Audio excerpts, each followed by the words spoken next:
महाराज जी, हमारा प्रश्न है कि काम, क्रोध, मद, लोभ, मोह, इनमें से साधक को सबसे ज्यादा सावधान किससे रहना चाहिए, और क्या इन पर एक साथ विजय प्राप्त की जा सकती है? हाँ, एक साथ विजय प्राप्ति की जा सकती है, पर सबसे प्रधान बैरी काम है।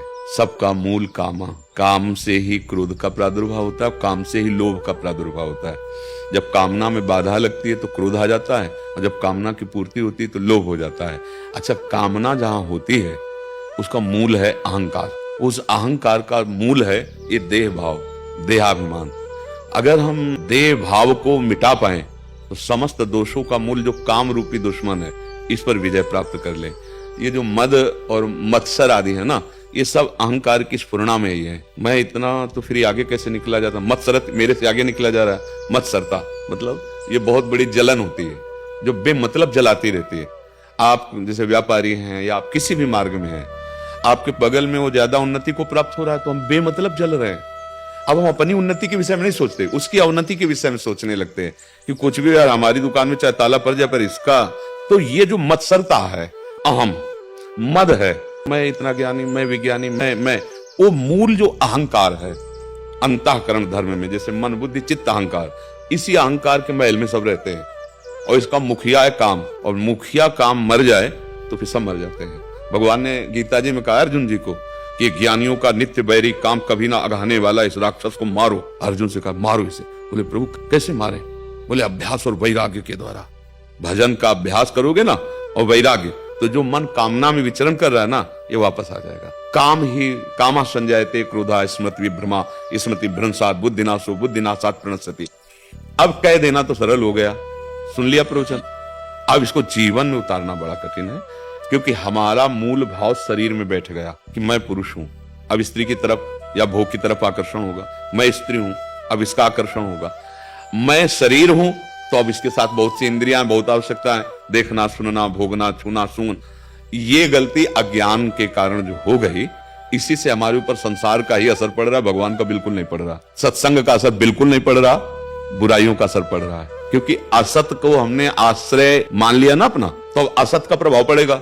जिसका हम आश्रय लेते हैं उसी का प्रभाव पड़ता है। अब यहाँ हर चीज असत है, ब्रह्म सत्यम जगन मिथ्या। अब आपको लगेगा ये रेल असत्य है, हवाई जहाज असत्य है, ये हम तुम बैठे हैं असत्य है। हाँ असत्य है, ये सब स्वप्न का विषय है। अभी आप जगे नहीं है ना, इसलिए स्वाप्निक विषय। जैसे हम स्वप्न में देखे ना कि राजा हो गए, हमारा शासन चल रहा है, बड़ा वैभव, बड़ा सुख, और जगह तो टूटी चारपाई में सो रहे हो या पलंग में सो रहे हो, वहीं हो।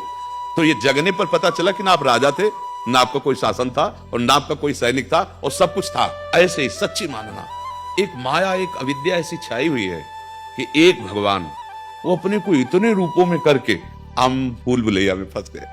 ये जड़, ये चैतन्य, ये अच्छा, ये बुरा, मैं करता, मैं भोगता, कुछ नहीं। जब यही जिज्ञासा जग जाती है ना, तो उसे संसार कड़ुआ लगने लगता है। जिज्ञासा मात्र में ब्रह्मादिक के भोग सब विषम लागत आए, नारायण ब्रजचंद की लगन लगी जाए।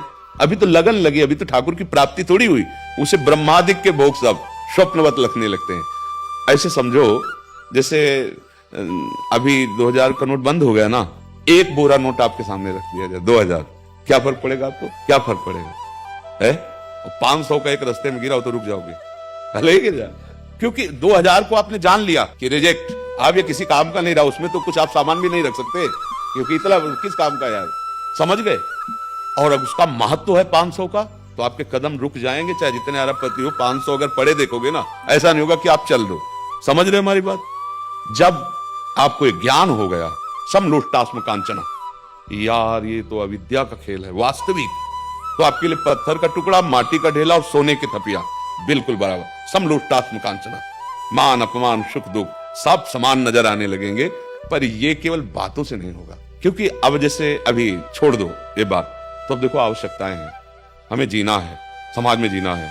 जीना है तो हमें रुपया चाहिए, कपड़ा लत्ता चाहिए, गाड़ी चाहिए, परिवार चाहिए, एक समाज का जीवन। ये क्या है? स्वप्न का जीवन। अब इस पर जो लगा हुआ है वो हमारी बात को कैसे समझेगा? और जो हमारी बात है वो उस बात की धज्जियां उड़ा देगी।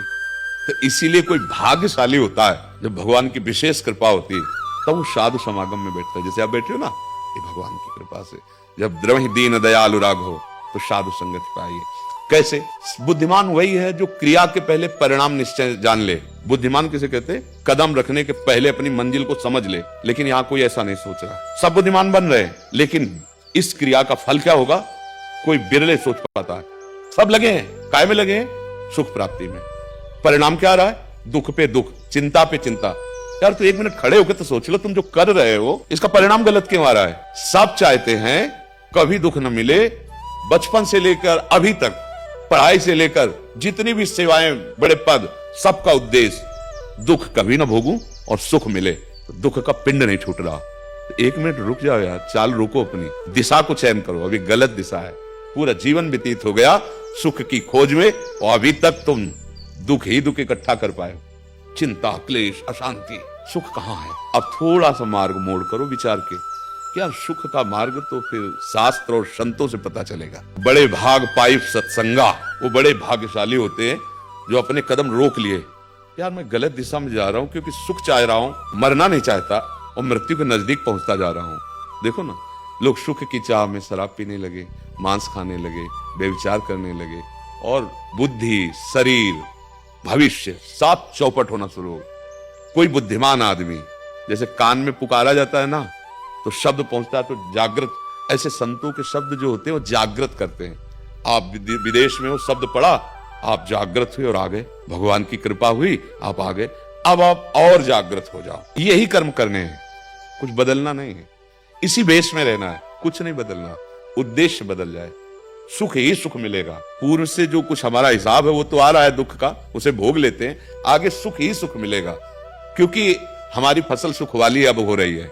जो हम कर्म करें प्रभु को अर्पित करें। प्रभु को जैसे हम मांस मदिरा को भोग नहीं लगा सकते ना। अगर थोड़ी भी बुद्धि रखते हो तो ऐसा नहीं, जो ऐसा करते हैं वो राक्षसी स्वभाव के हैं। तो ऐसे ही हम कोई भी गंदा कर्म भगवान को कैसे समर्पित कर सकते हैं? जैसे हम गंदी वस्तु नहीं समर्पित कर सकते। अब देखो हमारा जीवन सुख की तरफ जाने लगा, अब हम डरने लगे। अब हमसे पाप कर्म ना हो, किसी की हिंसा ना हो, किसी को दुख ना पहुंचे। तो जो आप कर रहे हो, जैसे भाव से कर रहे हो, वैसा ही आपको पलट के मिलेगा। किसी को दुख ना हो तो आपको कभी दुख नहीं होगा। किसी को किसी भी तरह, तो आपको किसी भी तरह से कोई परेशान नहीं कर सकता। अगर अभी कर रहा है तो पीछे हमने किया है। इसलिए बहुत बढ़िया अभी समय है। जितने सेकंड, जितने मिनट, जितने घंटा, जितने दिन, अब अपनी कमाई कर लो। यहां से जाना है, जाने पर कुछ भी साथ नहीं जाना है। शरीर भी उतरा दिया जाएगा। ऐसे देश में हम राजी हो रहे हैं जहां से हमें जाने पर यह कपड़ा भी उतरा लिया जाएगा।